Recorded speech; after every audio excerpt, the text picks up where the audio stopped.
When I was a kid, I used to write movie scripts and I used to submit them to producers.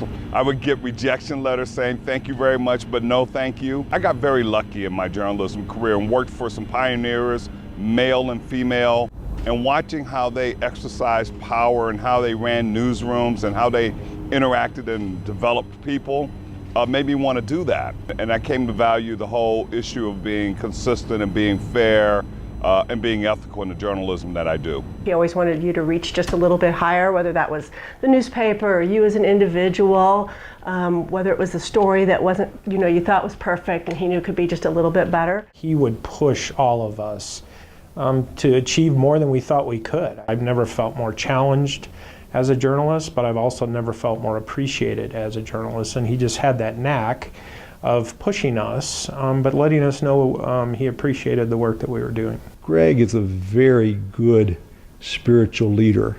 People want to follow Greg. People will follow Greg anywhere because he's an emotional leader.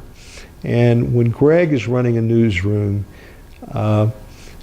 everybody's with him. And when he went to the newsroom and said, we've got to pare back the number of people we have, people knew that he wouldn't be doing it if he didn't have to do it. And he did it with a lot of grace and dignity. We did some of our best thinking under that pressure. We were our most creative. We became better managers. We became better deciders about what to cover because the resources were so precious. And that's, I think, is what helped us get to the point where we were able to do some of our best work.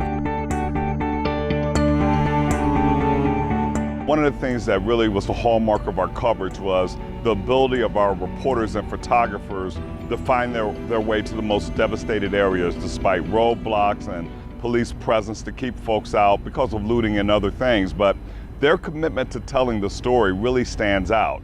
And the other thing that was so impressive to me was our ability to sort of map the area and provide that information digitally to our readers, even though the paper could not be delivered to them. Proud of our coverage of fires and floods, proud of our examination of the social services system here in Colorado, really proud of how we handled the Democratic National Convention, and of course I'm very proud of the way we stepped up and responded to the Aurora Theater shooting. So I have lots of stories like that in my career, but it means more that it happened during my 14 years as editor of the Post. Journalism is more important than ever, and this new generation that's coming up now, I think, are going to help us reinvent ourselves and become more relevant in the future.